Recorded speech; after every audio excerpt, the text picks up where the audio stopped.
Hello everyone. We will be learning about reproduction in lower and higher plants.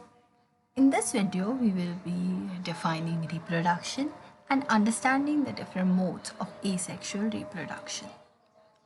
What is reproduction? It is a biological process, which means it is performed by living organisms by which parent organisms produce new individuals or offsprings.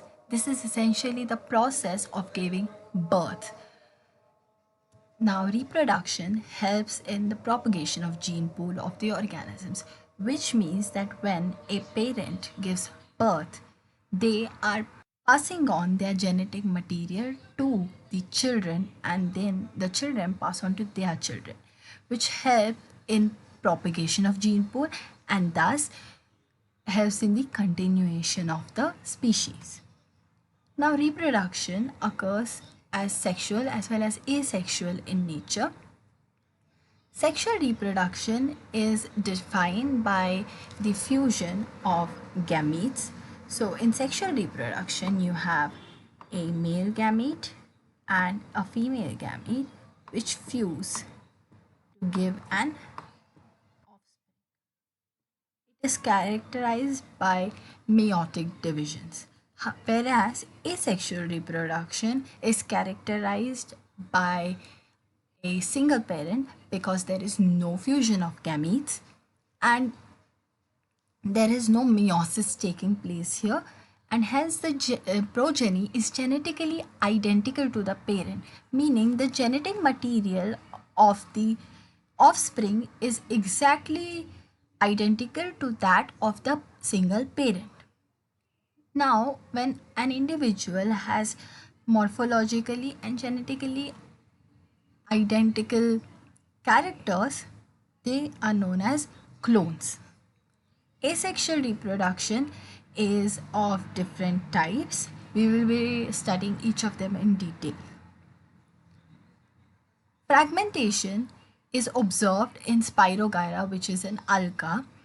What happens is when there is extreme mechanical stress, which can be external or internal, or there is some chemical exposure, which means unfavorable conditions, the body of the Spirogyra undergoes breakage and thus forms fragments. Now, each fragment which is present, it grows, and meaning it has the capacity to grow into another whole organism, that is Spirogyra here. Then we have yeast, which displays asexual reproductive mode called budding. Budding occurs when the parent cell forms a small nip or a bud on one side of the cell body. There is karyokinesis, which is division of the nucleus, and then there is cytokinesis, which is division of the cytoplasm, thus providing the daughter cell with cytoplasm. After cytokinesis, the buds enlarge in size and fall off when the situation conditions are favorable. Then we have Chlamydomonas, which shows spore formation. Chlamydomonas is an organism which consists of two flagella which help it in motility or movement. The protoplasm first detaches. The protoplasm first detaches from the cell wall, and then there is withdrawal of the flagella. You can see it is absent in this diagram.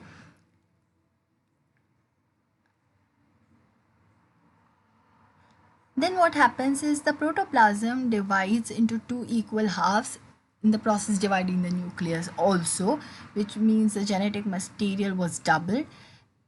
Now it undergoes successive mitotic divisions, thus giving rise to various chlamydomonas within the cell body.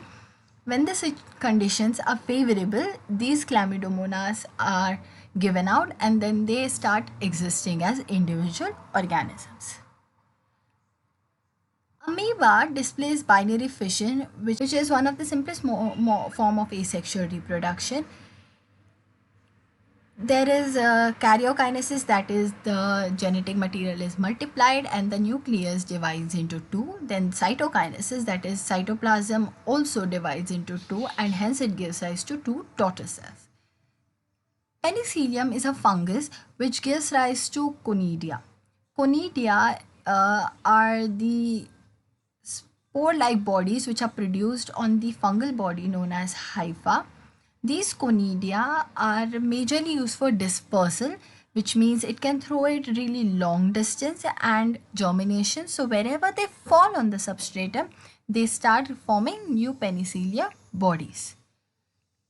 Sponges display formation of gemmules in unfavorable conditions.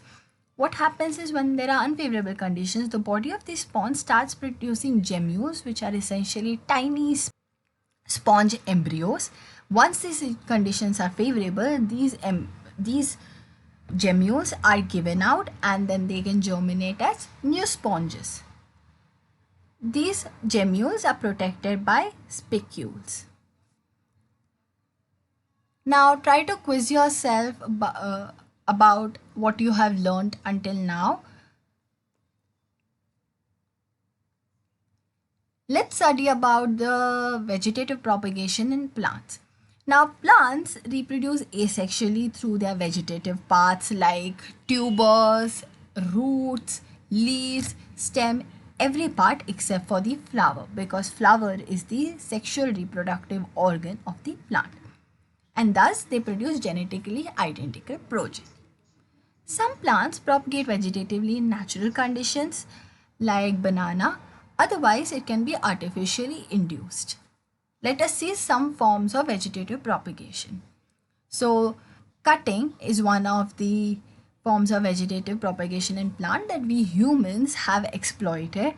There can be stem cutting, leaf cutting propagation and root cutting propagation. In stem cutting propagation, you take a fresh stem of a live plant and you pot it, and thus it can grow into a new plant altogether. Then you can take a leaf of snake plant and you can pot it and it will give out roots and thus forming a new plant. Also, there is a possibility to grow a whole new plant using just root cuttings. So you take a fresh stem cutting of a plant, pot it, and once it starts growing roots, you take a part of the root and then you pot it, thus it will produce a new shoot and therefore a new plant. Now grafting is a method wherein you can take two different plant bodies. The lower part, called as the stalk, is usually of a different plant, and then you can take a scion of another plant which has nodes. A node is a place where you can see outgrowths like a leaf. Now this fresh scion is mounted onto the stalk, and here it is this scion is mounted onto the stalk and it is joined. Now in most cases the scion uses the stalk, roots and the stem to withdraw nutrients from the soil. Then we have tissue culture, which is one of the advanced ways of vegetative propagation. This is done in labs. A small plant mass is grown and of meristematic cells which have the ability to divide in a nutrient media, and on continuous care and provision of nutrients it can grow into a whole new plant. Thus, in this video, we have seen what are the different ways of asexual reproduction in some lower organisms as well as in plants. In the next video, we will learn about the sexual reproduction in plants.